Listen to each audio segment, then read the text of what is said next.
Fala pessoal, então olha só, embora a gente tinha mostrado as vantagens de TD em relação ao Monte Carlo você não pode acabar achando que ele sempre é a pior opção, porque se for método episódico, por exemplo, um xadrez, um jogo de Go, ou se você for fazer uma gestão de portfólio que tem data de início e data de fim, por exemplo, fundos de investimento que acabam abrindo e fechando em datas bem definidas, em geral, a literatura mostra que Monte Carlo ele tem uma performance superior do que TD, inclusive com uma convergência mais rápida.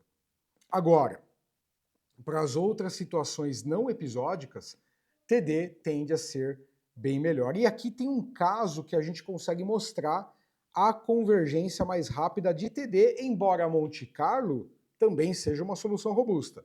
Então, olha esse problema. Esse problema se chama Random Walk, onde a gente tem dois estados terminais, um na direita e um na esquerda.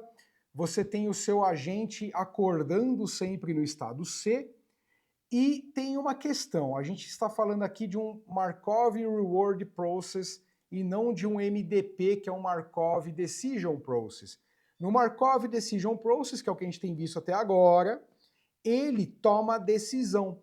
Ele, dentro de um Epsilon Grid, ou ele fazendo exploration, ele vai escolher a melhor decisão. Então, se for o momento de explorar, vai ter uma exploração randômica, ele vai escolher uma ação.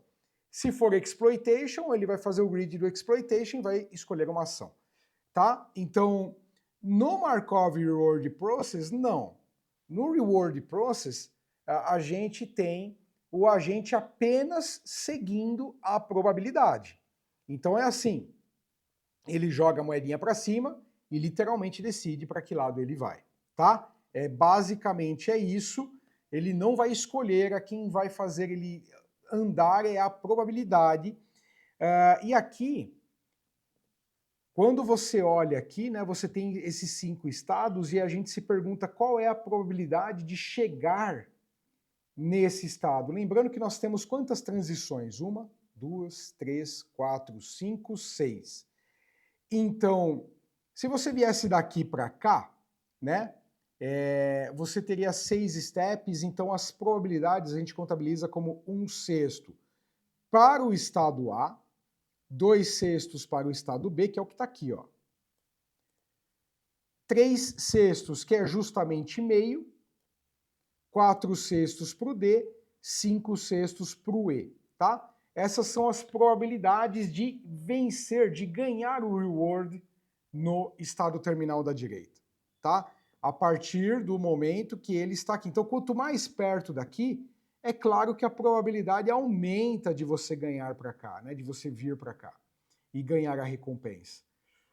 Vindo para cá, a probabilidade diminui, vindo para cá diminui a meio, daqui para cá diminui, daqui para cá diminui. Sempre falando que a gente está calculando a probabilidade em relação a vários episódios, a todo um episódio. Não só, qual é a probabilidade de, a partir de E, vir para a direita ou vir para a esquerda? É meio. Mas a probabilidade de ele vencer a partir dele é 5/6. Aqui o Sutton e o Barto não resolvem o problema, mas eles usam essa demonstração para dizer que nesses casos, ainda assim, o TD vai acabar convergindo para um menor erro na previsão dessas probabilidades, né? Então o que ele está fazendo aqui é calcular o RMS, o Root Mean Square Error, do que vai ser projetado de state value para cada um. Então, o próprio state value, que é essa linha preta tracejada, é a probabilidade. Olha o estado C aqui, ó, dando meio, dando justamente meio, né? Esse daqui 5/6 e esse daqui 1/6, que é o A. Então, A real é a linha preta. E a gente gostaria de calcular o valor RMS das predições desses valores seguindo um conjunto de 100 episódios. Então, eu preparei isso daqui para vocês, eu rodei o código, gerei as probabilidades reais, porque é com ela que a gente vai calcular o valor RMS, o processo de gerar um episódio, sempre dando passos aleatórios, entre -1 a 1, ou para a esquerda ou para a direita, e seguindo as recompensas para a gente calcular isso daí, tá? O Markov executar o Monte Carlo, a gente tem aqui a inicialização estimada em meio, os valores RMS, o valor EP, estados e recompensas, gerar um episódio, que ele sempre chama essa funçãozinha. O G calcula as recompensas, retorno da última recompensa recebida, e para todos os estados, a gente vai calcular o valor de G de acordo com Monte Carlo e calcular o RMS, que é o V menos o True Value ao quadrado, para todos eles, né? É esse que é o cálculo.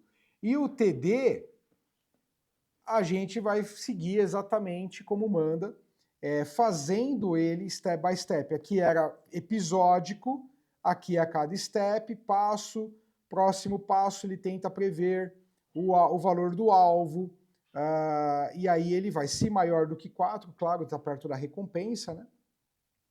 E aí é essa que é a ideia. Regra de atualização, o que a gente vai fazer, que é exatamente o alfa vezes o R mais alvo menos o VPOS, que é o state value da posição.